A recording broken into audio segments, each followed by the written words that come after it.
des maths avec Ina et Ruben. Salut les amis! Aujourd'hui, Anne-Claire, elle va nous parler des fractions unitaires. Les fractions unitaires? Oh là là! Ouais, je sais pas non plus ce que ça veut dire, mais elle va nous l'expliquer. Bah ouais. Allez, à tout à l'heure! Et avant de voir comment les fractions sont définies en mathématiques, notons qu'on retrouve le mot fraction dans les mots fractionner ou fractionnement. Fractionner, ça veut dire briser, diviser, partager quelque chose. Et la fraction, c'est le résultat de cette action, c'est-à-dire c'est la même chose qu'un fragment ou une portion ou un morceau de quelque chose. Illustrons cela avec des pommes. Donc ici, j'ai 3 pommes, 1, 2, 3. Donc je peux facilement décrire la quantité de pommes que j'ai. Mais que se passe-t-il si j'ai un morceau de pomme? Comment vais-je pouvoir décrire la taille d'un morceau qui est donc moins que une pomme? Et c'est les fractions qui vont nous permettre de faire ça. Donc si maintenant, je coupe ma pomme en 2 parts égales. Voici, j'ai coupé ma pomme en 2 parts égales, ou on va dire qu'elles sont égales. Et dans ce cas, chaque part est appelée une moitié ou aussi une demi-pomme. Et le demi, on l'écrit en mathématiques, un 1 sur un 2. Donc que veut dire ce 2? C'est le nombre de morceaux de même taille que j'ai créé à partir de toute ma pomme. Donc les 2 morceaux mis ensemble font toute ma pomme, font mon unité. Et un demi, c'est un morceau sur les 2 qui font ma pomme.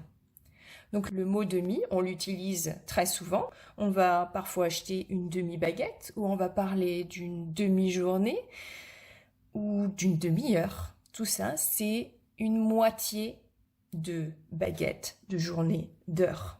Et je peux aussi maintenant couper chaque moitié de pomme, donc chaque demi-pomme, de nouveau en 2 parties égales. La pomme a été divisée en 4 morceaux de taille égale. Et donc, chacun des morceaux est appelé un quart, que l'on écrit 1 sur 4. C'est un des 4 morceaux qui font toute la pomme. Et donc, je peux faire la même chose avec mon hexagone. Je peux imaginer que je le coupe en 2 parties égales, comme c'est montré ici. Donc, chaque partie est une moitié d'hexagone ou un demi-hexagone. Bien, je peux aussi le partager en 3 parties égales. Les 3 losanges violets font mon hexagone jaune. Donc chacun est un tiers de l'hexagone. Si maintenant je partage chaque losange en 2 triangles, on voit qu'on obtient 6 triangles qui font l'hexagone. L'hexagone a été divisé en 6 triangles égaux et donc chaque triangle est 1/6 de l'hexagone. On vient donc de voir ici des exemples de fractions qu'on appelle unitaires, et donc c'est quand la fraction ou le morceau d'unité qu'on considère a été obtenu en divisant l'unité, ou on l'appelle parfois le tout, en un certain nombre de parties égales. Oh là là, Nina, ça m'a donné faim tout ça, dis donc. Et si on se partageait une banane? Bah ouais, d'accord. Alors, une moitié chacun? Bah ouais. Voilà. Bah non, Ruben, c'est pas une moitié ça. Bah si, je coupais la banane en 2 morceaux, donc chaque morceau c'est 1 sur 2. 1 sur les 2 qui font la banane. Bah non, Ruben, il faut que les 2 morceaux soient taille égale, sinon ça marche pas, c'est pas des moitiés. Ah bon?